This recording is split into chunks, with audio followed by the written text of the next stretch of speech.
Donc, Bon, je sais pas à cause de qui, hein. donc tu étais en train de parler donc de la serre climatique que tu voulais concevoir. Ouais.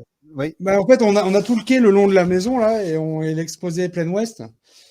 Et du coup, on se disait qu'on allait pouvoir s'en servir pour justement réchauffer un peu la maison, avoir un peu plus d'inertie, quoi. d'accord, ok, d'accord. Donc, c'est un peu ça les priorités. Après, on a des envies un peu pour anticiper les vieux jours, à savoir faire une extension au rez-de-chaussée pour pouvoir y mettre une chambre. Et éventuellement y mettre un petit appartement indépendant studio à l'étage. Parce que sur les vieux jours, bon, on a encore le temps de voir venir, mais je veux dire, pour déjà recevoir de la famille ou éventuellement accueillir un parent qui est pas forcément en bonne santé, parce qu'ils prennent de l'âge, mine de rien. Donc on se dit qu'on pourrait avoir un peu de logement indépendant sur le corps de la gare en tant que tel. Donc c'est ça l'objectif des travaux qu'on prévoit de faire. Vous avez combien de mètres carrés là enfin, elle fait combien de mètres carrés cette maison? Là, actuellement, elle fait 85, je crois, 85 mètres carrés. Ouais, On d'accord, a en ok. gros, au rez-de-chaussée, on a salle de bain, cuisine, salle à manger, salon. Et à l'étage, on a deux chambres en enfilade. L'objectif, ce serait donc de rajouter une chambre au rez-de-chaussée, ainsi une cuisine et une salle de bain à l'étage. Voilà. D'accord, ok, d'accord. Ok, Pour avoir un peu vraiment deux logements autonomes de chaque, en haut et en bas, quoi. d'accord. Et ok. Et alors, du coup, on peut partir un petit peu sur le terrain. J'allais poser la question des travaux, mais j'imagine que vous faites ça bah, sur vos heures de libre, les week-ends, etc. C'est comme ça que vous Alors, vous organisez? moi, je suis là maintenant à l'année jusqu'au mois d'août. Ouais. Et donc, c'est moi qui fais la plupart des travaux. D'accord. Et alors, oui, bah tiens, si, c'est bien qu'on parle de ça, j'y étais plus du tout, mais euh, vous aviez pas de cursus dans le bâtiment, etc. Donc, comment est-ce que vous êtes arrivé là-dessus, là? Comment est-ce que vous êtes formé là-dessus? Comment est-ce que vous êtes devenu bricoleur? Alors, moi, je suis un peu touche à tout dans mon boulot pendant les vacances pour m'éclater avec les gamins. En fait, je faisais plein de petites constructions, des petits jeux sympas où fallait. Et vu que j'avais pas forcément de moyens, et ben, je les montais moi-même. Et donc, du coup, j'aime bien bricoler les petites choses. Je faisais beaucoup de choses en palette. D'accord. Moi, j'aime bien la palette. Parce que tu peux casser, t'en as toujours une qui arrive derrière. Tu peux refaire, c'est pas très grave. Pour le prix que ça coûte, hein. Je crois que ta femme, c'est la douceur incarnée, tu sais. Ah, oui, oui, oui. Alors en fait, elle, c'est la destruction et moi, c'est la conception et la construction. En gros, c'est ça. D'accord. Donc ouais, donc pas mal de bricolage en fait au départ qui t'a permis de devenir un petit peu plus manuel, un petit peu plus à l'aise avec les outils. Donc.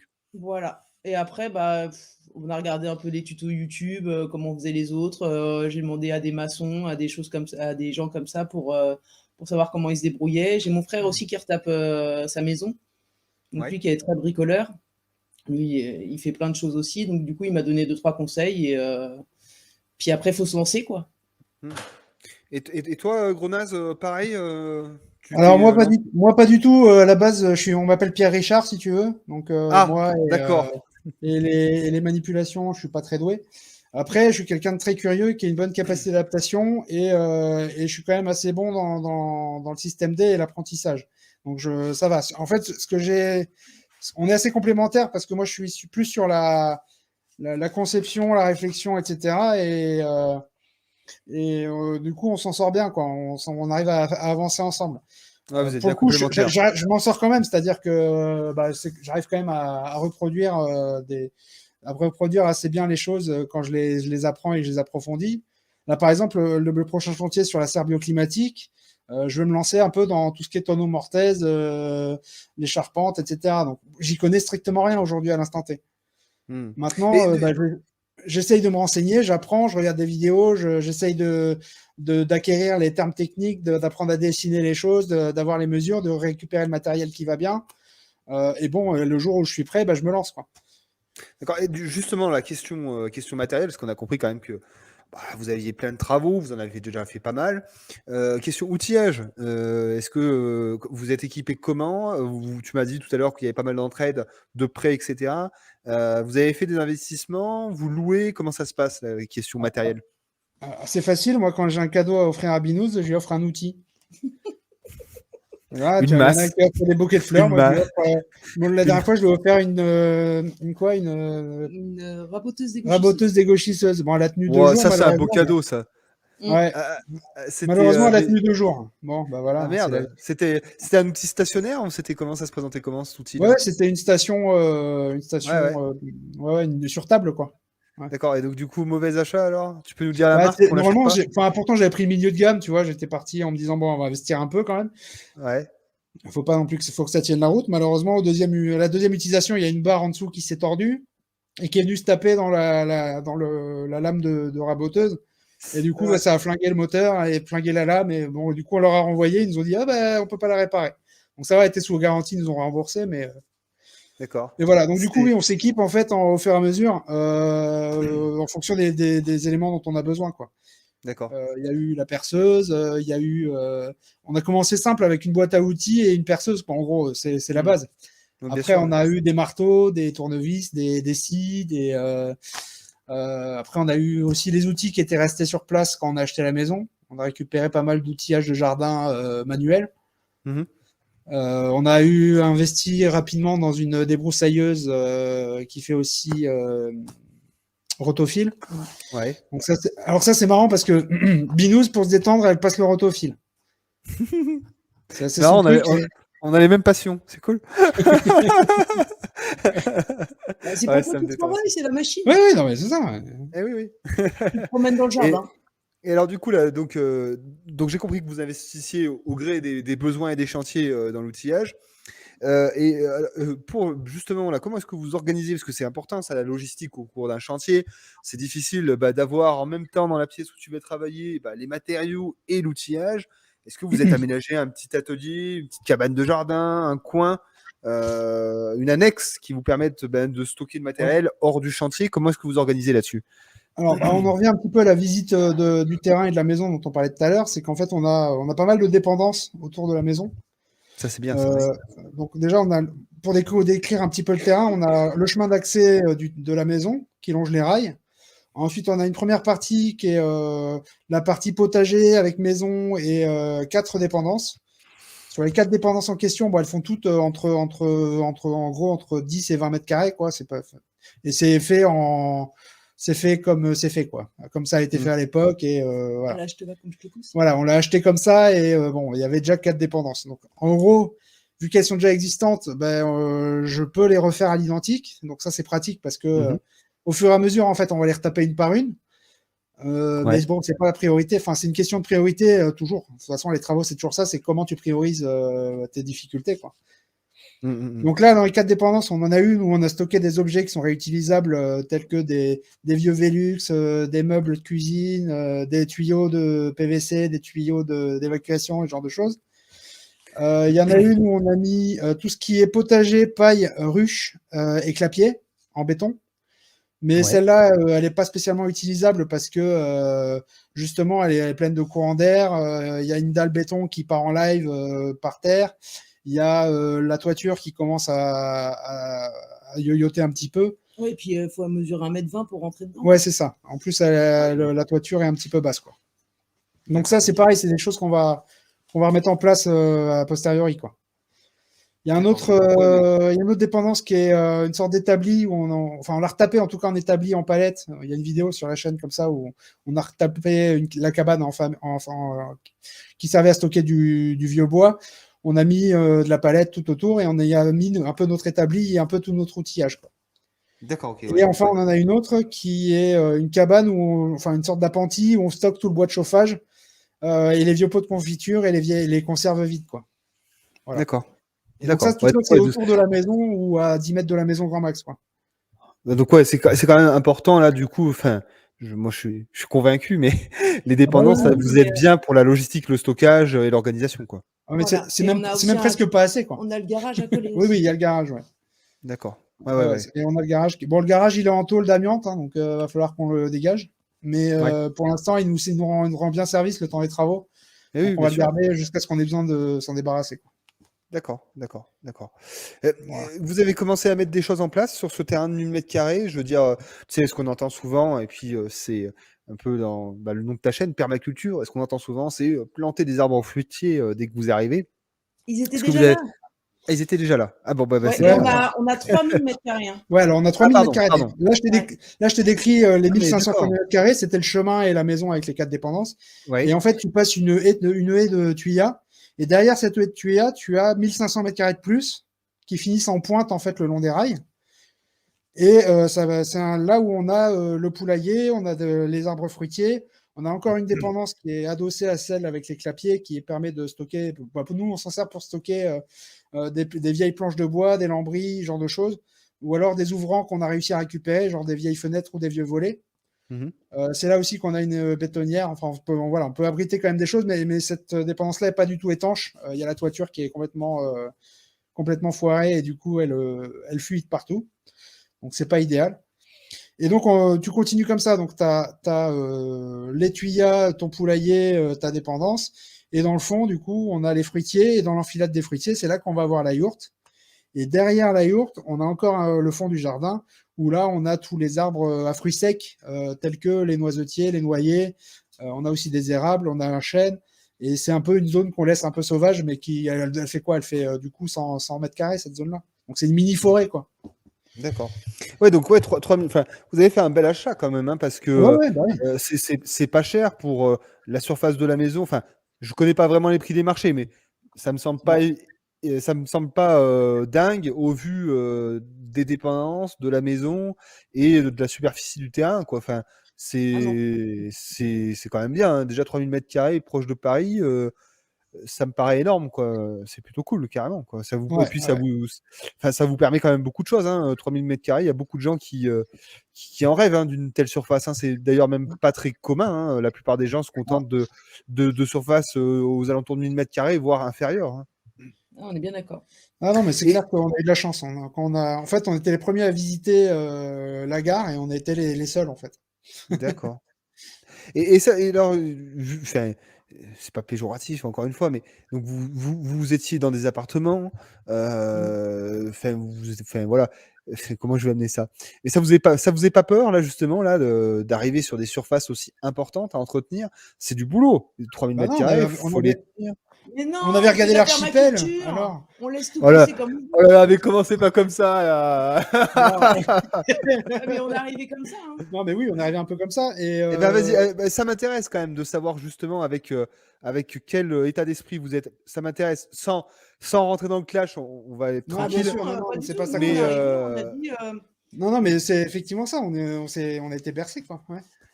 alors, bah, je veux bien que vous l'herbe, me. ça va pousser. On va faire des petits chemins juste histoire de pouvoir traverser pour aller d'un endroit à un endroit B et puis basta, quoi. On va pailler, ça va pousser tout seul, ça va être pratique. La nature va faire son boulot. Tout va bien. Non, par contre, mais bon, il y a quand même des bonnes choses. On n'a pas fait de but, etc. On n'est pas arrivé jusque-là. Encore que c'était peut-être le seul truc qui aurait peut-être marché. Mais du coup, on a fait, par contre, ce qui est Oh, vous êtes dur, intéressant. vous êtes dur, vous êtes dur. Non, mais Non, mais parce qu'en fait, on est dans une ancienne gare, donc tu as eu beaucoup de passages, c'est beaucoup de la terre de remblai, il y a de la caillasse partout, du verre dans le sol. du verre, Ouais. il y a tout ce que Oui. tu veux, quoi. Donc du coup là, dans votre cas, la culture hors sol serait indiquée sur certains Ce serait endroits. C'est plus ça. facile, Ouais, c'est ça. mais on n'aime pas la facilité, je crois. Ah parce que du coup vous avez décidé quand même de planter dans le remblai quoi. Ouais, ouais, mais on y On croit. va Hein, bouffer des chardons, on nique ta mère. Attends, la cabane autonome, ils ont réussi à planter sur de la caillasse, alors il n'y a pas de raison. Hein. Donc, non, non, on y arrive. Vous Mais faites ce que vous ça voulez. pousse, ça pousse. Ça pousse. D'accord. Mais si tu veux, voilà, c'est sûr que c'est pas Byzance, quoi. D'accord. Bah, il y a Mais, quand même des trucs qui tiennent, hein. je veux bien qu'on revienne un petit peu sur l'état d'esprit avec lequel vous êtes Ouais, bien sûr. arrivé. Un petit peu, si vous pouvez bah, décrire un petit peu, oui, un peu entre guillemets, vos croyances, vos espérances, votre état d'esprit. J'aimerais bien qu'on. Et puis, justement, décrire la confrontation à la réalité et ben, ce sur quoi vous avez fait des compromis, ce sur quoi vous êtes revenu. Voilà, j'aimerais bien qu'on parle de ça, s'il vous plaît. Ouais. Vas-y, je t'en Non, prie. non, vas-y, Non, c'est bon. commence. Vas-y. Bah, oui, bah après, j'ai quand même un certain esprit critique qui est quand même présent. Donc, je savais que c'était jamais aussi rose que ce qui était montré. Pour autant, quand on a acheté, il y en a plein qui nous ont dit dans notre entourage, vous êtes fous, vous allez vous planter, si vous allez galérer, ça va pas être possible. Et oui, bon après, d'autres avaient peut-être déjà l'expérience et d'autres avaient peut-être déjà aussi un peu plus les pieds sur terre, ou s'étaient déjà confrontés à ce genre de problème, j'en sais rien. Mais en tout cas, ils avaient tous un peu cette inquiétude-là à nous dire, enfin, vous savez pas dans quoi vous mettez les pieds, quoi. Hmm. Bon, pour autant, j'ai pas l'impression qu'on soit mis non plus en danger. On s'en est quand même relativement Non. bien sorti. Mhm. Mais notre état d'esprit au départ, c'était effectivement de se dire, en partie, on va laisser pousser pas mal. On va tailler ce qu'il y a besoin, mais sans trop. On va laisser faire la nature. On va laisser On faire va amener de la. regarder comment ça se passe pour pouvoir bien faire après. Ah ouais, La ça, il y a, fameuse, il y a- la fameuse observation. ouais, Exactement. les fameux 1 an d'observation là. Bon, ça, Bon, on on l'a n'a pas pas trop mis un fait. an. Hein. Non, non, on l'a pas fait. On n'a pas mis un an, mais Non, non, mais tu peux pas laisser. Enfin, après, oui, tu peux laisser pousser l'herbe à 2-3 endroits où tu t'en fous un peu, quoi. Genre le coin forêt tout au fond là-bas derrière la yourte, quelque part, c'est la jungle, mais on la laisse volontiers, quoi. Ça, c'est pas D'accord. dérangeant. On va s'en occuper un jour, mais d'ici là, on a d'autres priorités, quoi.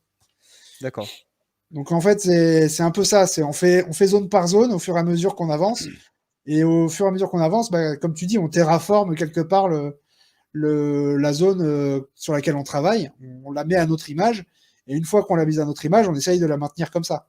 Mais on fait au fur et à mesure. Et d'une année sur l'autre, quand tu as déjà fait bah, et que tu entretiens, bah, c'est beaucoup plus facile d'une année sur l'autre. Quels sont les principes qu'on entend beaucoup, enfin que vous avez, enfin qu'on a tous beaucoup entendu sur YouTube, que vous avez l'impression d'avoir transgressé finalement? Alors, ça dépend parce que la permaculture en tant que telle, il y a quand même les principes qui sont là. C'est-à-dire que ce qu'on fait, c'est quand même beaucoup de récup, beaucoup de réutilisation. Mais c'est plus dans la partie recyclage et interaction qu'on a gardé les notions de la permaculture. C'est pas tellement dans les plantations en tant que telles, dans la diversification, etc. On essaye de le faire quand même, c'est-à-dire que voilà, on se diversifie dans les graines, on essaye de reproduire nos graines, etc. Mais c'est plus dans les concepts généraux, c'est-à-dire que aussi bien les pneus que, bah oui, c'est un déchet, mais pour autant, tu peux t'en servir pour faire des trucs vachement bien. On a fait des escaliers, on va faire peut-être du terrassement avec, on va peut-être pouvoir faire. On a rebouché une espèce de mini marnière qu'on avait sur le terrain avec des pneus. Enfin voilà, ça permet comme ça d'avoir quelque chose qui est soutenable derrière. C'est-à-dire que des pneus, bah, tu en trouveras toujours. Et puis si tu n'en trouves plus, bah, tu te serviras d'autre chose. Mais en attendant, on en a tellement qu'on ne sait pas quoi en faire. Donc voilà. Et un pneu, une fois enterré, il devient neutre. C'est-à-dire que tant qu'il n'y a pas de ruissellement et pas d'UV qui tape dessus, ça va. C'est un peu comme les déchets radioactifs, quoi. Tant que tu les laisses pas à l'air libre, ça se passe bien. D'accord, d'accord, ok, d'accord. Et donc du coup, on va aller un petit peu là sur l'organisation. On va revenir un petit peu sur l'organisation de ce terrain. Donc tu nous expliquais donc il y avait déjà un verger qui était en place.